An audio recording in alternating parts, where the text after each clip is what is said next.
दोस्तों, संसार का सबसे अच्छा दान क्या है? कौन सा दान करने से हमें पुण्य की प्राप्ति होती है? चलिए इस कहानी के माध्यम से समझने का प्रयास करते हैं। पुराने समय की बात है। किसी गांव में गोपाल नाम का एक युवक रहता था, जो लकड़ी काटकर अपना जीवन यापन करता था। वह अपनी पत्नी कमला के साथ साधारण जीवन जी रहा था। जलाने वाली लकड़ी से होने वाली आमदनी पर्याप्त नहीं हो पाती थी, जिससे हमेशा उसके परिवार में भोजन और कपड़ों की कमी बनी रहती थी। एक दिन परेशान होकर गुस्से में गोपाल की पत्नी उससे कहती है कि आखिर कब तक हम यूं ही कठिनाइयों और गरीबियों में जीवन बिताएंगे? क्यों न इस लकड़ी के काटने के काम को छोड़कर तुम शहर जाकर कोई और काम ढूंढ लो।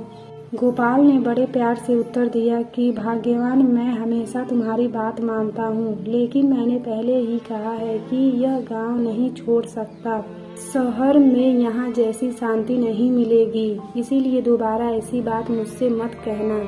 उसकी पत्नी ने कहा, ठीक है, जैसा तुम्हें सही लगे वैसा करो। कुछ देर बाद गोपाल लकड़ी काटने के लिए जंगल की ओर निकल पड़ा। उसने एक सूखा पेड़ काटा और सिर पर जलाने वाली लकड़ियों का गट्ठर रख कर बेचने के लिए नगर की ओर चल पड़ा। लेकिन नगर पहुंचने पे उसे लकड़ी खरीदने वाला कोई ग्राहक नहीं मिला।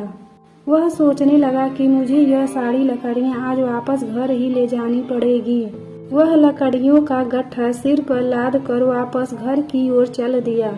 तभी रास्ते में एक पंडित जी ने उसे आवाज लगाते हुए कहा, ऐ लकड़ी वाले, यह लकड़ियाँ कितनी की है? गोपाल ने कहा, पंडित जी, अगर आप सारी लकड़ियाँ लेंगे तो सिर्फ 100 रुपए में दे दूंगा। पंडित ने कहा, मुझे सारी लकड़ियाँ चाहिए, लेकिन तुम्हारे बताए गए दाम पर नहीं। मैं इनके सिर्फ 50 रुपए दे सकता हूँ। गोपाल ने थके हुए स्वर में कहा, अरे फिर तो ये लकड़ियाँ बहुत सस्ती हो जाएंगी, लेकिन चलिए दे दीजिए। वैसे भी मैं बहुत थक चुका हूँ। पंडित ने 50 रुपए देते हुए कहा, ये लकड़ियाँ यहीं रख दो। वैसे तुम भूखे लग रहे हो, इसीलिए हमारे यहाँ भोजन करके ही जाना।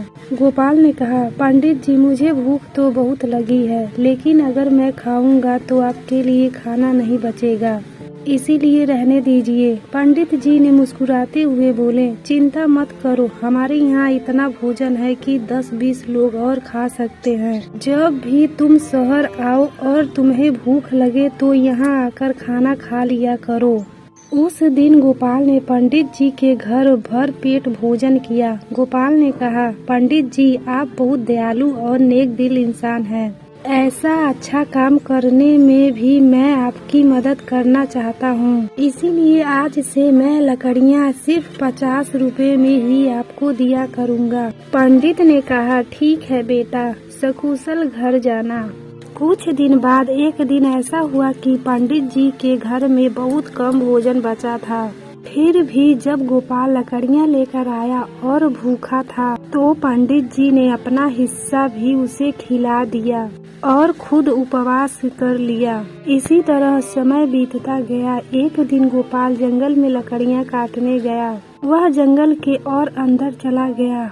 वहाँ उसने एक बड़ा सूखा पेड़ देखा और उसे काट दिया। पेड़ गिरते ही पास में एक तपस्या कर रहे एक साधु की साधना भंग हो गई। साधु क्रोध में बोले, हे मनुष्य, तुमने मेरी तपस्या भंग कर दी है। मैं तुम्हें श्राप देता हूँ कि तुम कुत्ता बन जाओगे। गोपाल घबरा गया और माफी मांगने लगा। साधु बोले, श्राप वापस नहीं हो सकता, लेकिन यदि तुम सच्चे दानवीरों के भोजन के बचे हुए दाने खा लोगे तो तुम्हारा श्राप समाप्त हो जाएगा। इतना कहते ही गोपाल कुत्ता बन गया।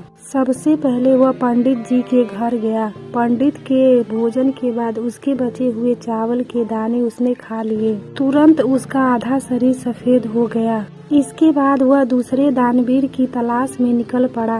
उसे रघु नाम का एक किसान मिला जो गाय का दान करता था, लेकिन जब उसने उसका बचा हुआ भोजन खाया तो कोई असर नहीं हुआ। फिर वह राजा पास गया, जो लोगों को भोजन और वस्त्र बांट रहा था, लेकिन उसके भोजन से भी कोई असर नहीं हुआ। आखिर एक दिन उसने एक बूढ़े किसान को देखा जो राहगीर को पानी पिला रहा था। जब किसान भोजन करने लगा तो उसने अपने भोजन में से थोड़ा हिस्सा उस कुत्ते को भी दे दिया। जैसे ही गोपाल ने वह भोजन खाया, उसका श्राप समाप्त हो गया और वह फिर से मनुष्य बन गया। गोपाल ने सोचा, सचमुच दान कभी छोटा या बड़ा नहीं होता। भूखे को भोजन देना और प्यासे को पानी पिलाना ही सबसे बड़ा दान है। दोस्तों, यह कहानी हमें यह सिखाती है कि जरूरतमंद की सच्चे मन से मदद करना भी सबसे बड़ा दान है। यह वीडियो कैसा लगा हमें कमेंट करके जरूर बताएं और इसी तरह का और भी वीडियो देखने के लिए हमारे चैनल को सब्सक्राइब और एक लाइक जरूर करें। धन्यवाद।